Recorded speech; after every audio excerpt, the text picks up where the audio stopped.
we are now going to discuss multiplication of adenovirus.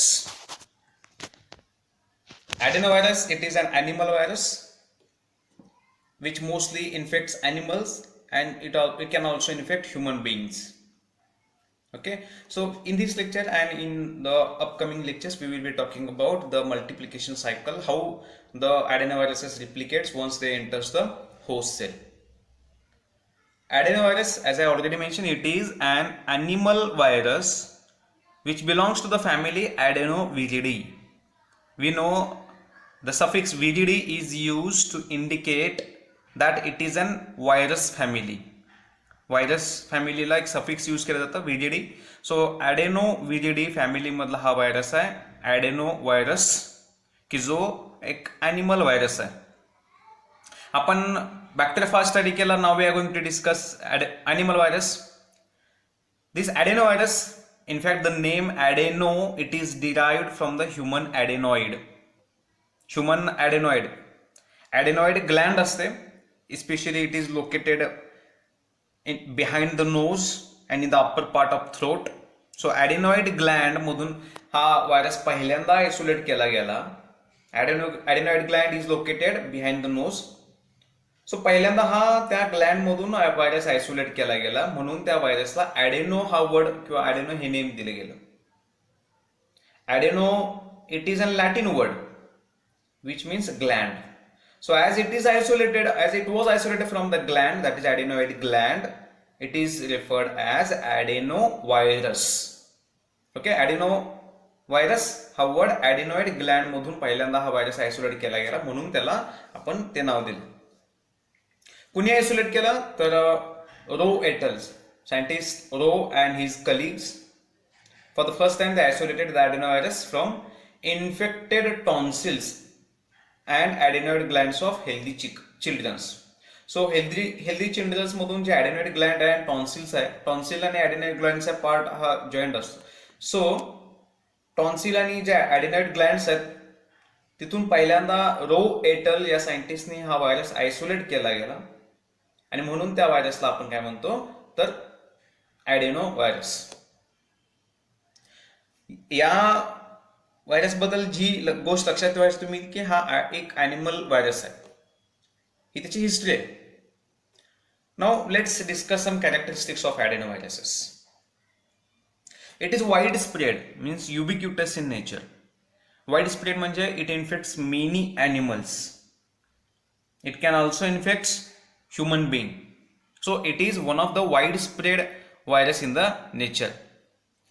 It can infect animals, it can infect human being, but it is a mild pathogen. म्हणजे एवढा severe complication cause करत नाही, mild pathogenic आहे, mild infection किंवा mild disease तो cause करत असतो. Okay, आता ते जे इन्फेक्शन किंवा जे डिसीज हा ॲडेनोव्हायरस कॉज करतो, आपण असं म्हणतो की हा एक माइल्ड आहे, जास्त सिरियस कॉम्प्लिकेशन कॉज करत नाही. पण जे काही इन्फेक्शन तो कॉज करतो ते कोणामध्ये कॉज करतो तर especially in the childrens as well as in immuno compromise patients. आता आपल्याला माहिती आहे की एखादा पॅथोजन इम्युनो कॉम्प्रोमाइज पेशंटमध्ये किंवा चिल्ड्रन्समध्ये का, कारण त्यांची इम्युनिटी डेव्हलप झालेली नसते, पुअर असते. इम्युनो कॉम्प्रोमाइज पेशंट की ज्याला एखादा कुठला डिसीज आहे किंवा कुठली त्याची थेरपी सुरू आहे, कॅन्सर आहे, HIV आहे, तर अशा वेळी त्या पेशंटमध्ये इम्युनिटी ही पुअर झालेली, एकदम सप्रेस झालेली असते, आणि चिल्ड्रन्समध्ये ऑलरेडी इम्युनिटी पुअर असते. म्हणजे अशा पर्सनमध्ये की ज्यांच्यामध्ये इम्युनिटीज वीक आहे, त्यांच्यामध्ये हा व्हायरस काय करतो, मल्टिप्लाय होतो आणि इन्फेक्शन कॉज करतो. म्हणजे ओव्हरऑल आपण काय म्हणू शकतो तर असा व्हायरस की जो त्याला अपॉर्च्युनिटी मिळाली to multiply, then and then only it can cause infection. आणि अशा पॅथोजनला आपण काय म्हणतो, opportunistic pathogen. So adenovirus as it infects the children as well as immuno compromise patients, it is one of the opportunistic pathogen. Okay, now which kind of infection it causes? So variety of infection, especially infection related to the respiratory system. Okay, कुठले कुठले infection cause करतो तो तर let's discuss. It causes common cold. Okay, so it causes common cold, pneumonia, pneumonia माहिती आहे, inflammatory condition of lung, आपण त्याला pneumonia म्हणतो. Bronchitis, गॅस्ट्रोएंटेरायटिस, conjunctivitis means inflammation of eyes, and cystitis. So the common infection caused by adenoviruses in animals and human being are common cold. It can cause pneumonia but less severe pneumonia, bronchitis, gastroenteritis, conjunctivitis म्हणजे वेगवेगळ्या प्रकारचे inflammation किंवा inflammatory reactions conditions तो cause करतो त्याच्या होस्टमध्ये. आता हा जो ॲडेनोव्हायरस आहे मोस्टली तो हेल्दी पर्सन, ह्युमन बिंगमध्ये म्हणतोय मी, ह्युमनमध्ये जे हेल्दी पीपल आहेत त्यांच्यामध्ये हा लेटंट इन्फेक्शन कॉज करतो. So it causes latent infection in healthy people. Latent infection म्हणजे काय की जिथं तो व्हायरस बॉडीमध्ये असतो पण कुठलेही सिम्पटम्स कॉज करत नाही, डॅमेज कॉज करत नाही, त्यामुळे सिम्पटम्स दिसत नाही. म्हणजे virus is there but no symptoms आहेत. म्हणजे डिसीज कंडिशन नाही आहे, सिम्पटम्स नाही आहे, असिम्टमॅटिक पेशंट राहतो. तिथं व्हायरस पार्टिकल मल्टिप्लाय होत नाही, आहे तसा जेवढे इन्फेक्शन झालं तेवढा व्हायरस तो आहे तसा होस्टच्या सेलमध्ये परसिस्ट करतो. सो त्याला आपण म्हणतो लेटंट इन्फेक्शन, की ज्यामध्ये व्हायरस मल्टिप्लाय होत नाही त्यामुळे सेलला डॅमेज होत नाही, आणि डॅमेज होत नाही म्हणून सिम्पटम्स दिसत नाही, त्याला आपण लेटंट इन्फेक्शन म्हणतो. But sometime this latent infection may get converted to productive infection. म्हणजे इनिशियली लेटंट इन्फेक्शन आहे, असिम्टमॅटिक आहे, व्हायरस मल्टिप्लाय होत नाही, बट जशी जशी व्हायरसला फेवरेबल कंडिशन मिळत जाईल, लाईक इम्युनो कॉम्प्रोमाइज कंडिशन असेल, पेशंटची इम्युनिटी पोर होते, त्यावेळी मग तो व्हायरस मल्टिप्लाय व्हायला लागतो and then it may cause productive infection. आता प्रोडक्टिव्ह इन्फेक्शन म्हणजे काय की ज्यामध्ये व्हायरस पार्टिकल्स प्रोड्यूस होतात. म्हणजे याचा अर्थ व्हायरस मल्टिप्लाय होतो, त्याचा जिनोम रेप्लिकेट होतो, कॅप्सिड तयार होतं, व्हायरस पार्टिकल्स इंटॅक्ट व्हिरिओन्स तयार होतात, आणि जेव्हा व्हिरिओन्स तयार होतात व्हायरस मल्टिप्लाय होतो त्यावेळी तिथल्या सेलला डॅमेज पण होणार आहे आणि ॲज अ रिझल्ट आपल्याला सिम्पटम्स सुद्धा बघायला मिळतात. म्हणजे initially it causes latent infection, asymptomatic, no multiplication of virus, but as conditions gets favourable for multiplication virus starts multiplying and then we can observe productive infection by adenoviruses.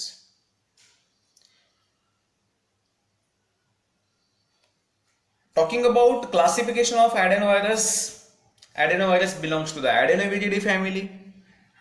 आणि या Adenoviridie family मध्ये एकूण 4 जिनस आहेत. Okay, जिनस आपल्याला माहिती आहे की आपण टॅक्झॉनॉमिक रँक स्टडी करतो आणि बेसिक रँक असते ती species, collection of similar species forms genus and collection of similar genus forms family.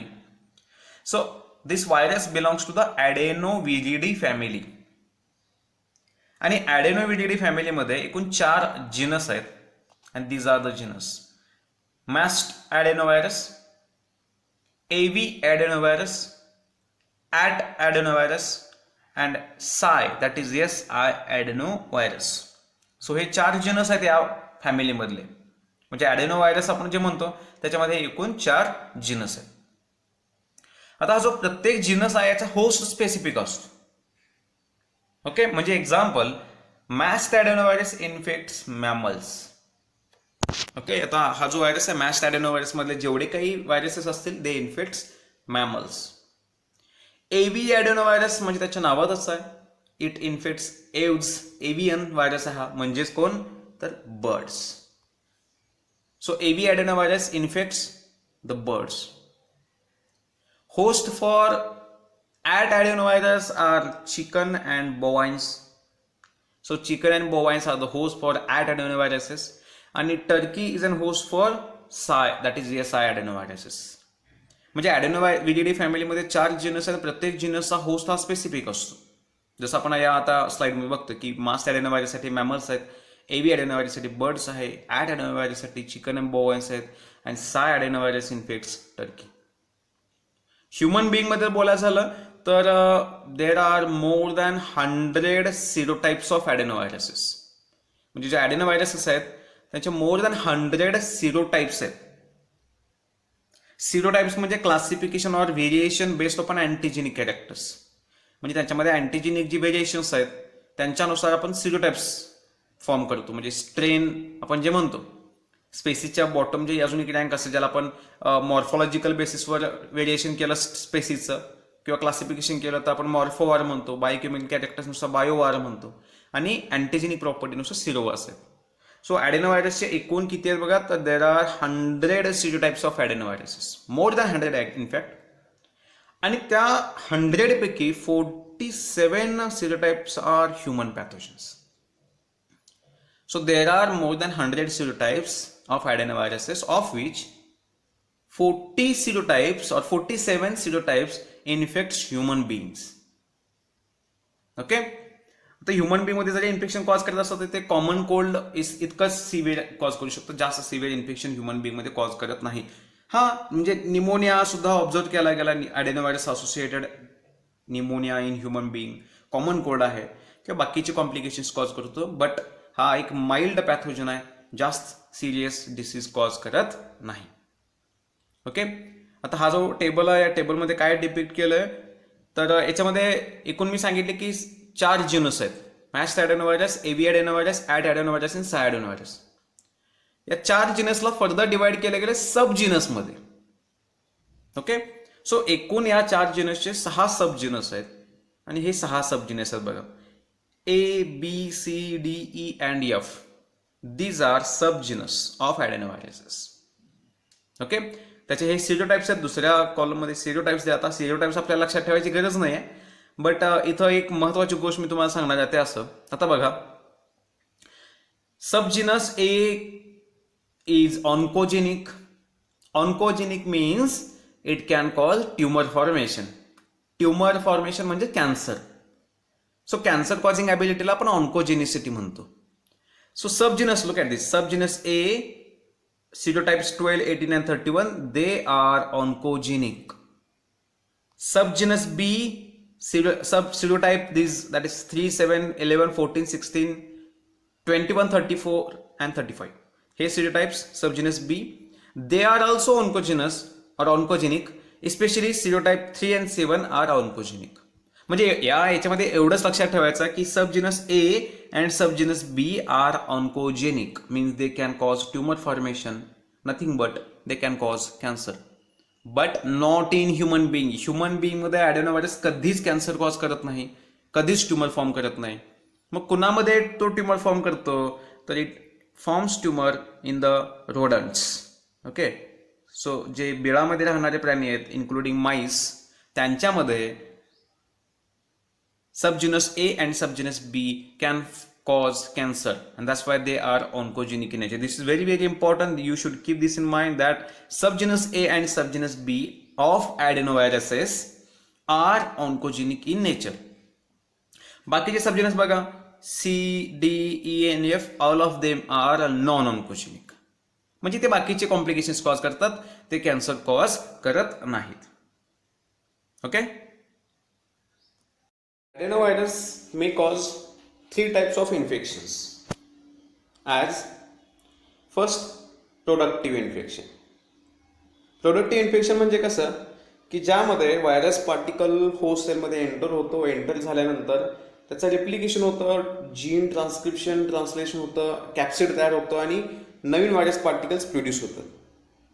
Okay, म्हणजेच productive infection is such infection in which there is complete replication of infectious virion. Complete replication होतं and new virus particles are produced, आणि म्हणून त्याला productive infection असं म्हणतो. म्हणजे successfully virus particle multiply होतो आणि नवीन व्हायरस पार्टिकल्स प्रोड्यूस होतात. Second type of infection is abortive infection.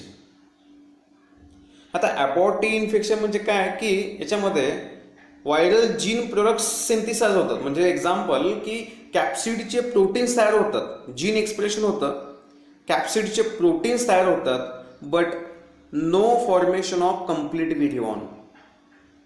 इथं व्हायरसचं जीन एक्सप्रेस होतो, जीन्सपासून ट्रान्सक्रिप्शन ट्रान्सलेशन झाले, प्रोटीन्स तयार होतात, कॅप्सिड प्रोटीन्स तयार होतात, पण फंक्शनल व्हिरिओन तयार होत नाही, कम्प्लीट व्हिरिओन तयार होत नाही. याचा अर्थ त्या प्रोटीनची असेंब्ली होत नाही, मॅच्युरेशन ज्याला आपण म्हणतो. आपण मॅच्युरेशन म्हणजे असेंब्ली प्रोसेस कम्प्लीट होत नाही. म्हणजे प्रोटीन्स तयार झाले, जीन प्रोडक्ट्स तयार झाले, but no functional complete virion produced. याला म्हणायचं abortive infection. Okay, and third that is a latent infection. Latent infection म्हणजे असं इन्फेक्शन की ज्यामध्ये व्हायरसचा जिनोम होस्टच्या सेलमध्ये एंटर झालेला असतो, पेनिट्रेट केलेला असतो, पण तो जिनोम एकतर रिप्लिकेट पण होत नाही आणि त्याचा एक्सप्रेशन होऊन प्रोटीन सुद्धा तयार होत नाही. Means no replication and no expression of jeans.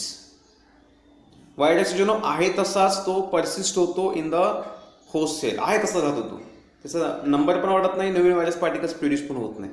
That is called as latent. आणि अशा स्टेजमध्ये व्हायरस कोणतेही सिम्पटम्स दाखवत नाही, असिम्टमॅटिक. आपण बघितलं की adeno virus mostly asymptomatic infection cause करतो, but later on it may get converted to productive, म्हणजे ज्याच्यामध्ये कम्प्लीट व्हिजन्स प्रोड्यूस होतात. But most of the times व्हायरसचा जो जिनोम आहे तो आहे तसा होस्ट सेलमध्ये राहतो, रिप्लिकेशन होत नाही. रिप्लिकेशन झालं की प्रोडक्टिव्ह इन्फेक्शनमध्ये त्याचं कन्व्हर्जन होतं. So it may cause these 3 types of infections. Clear?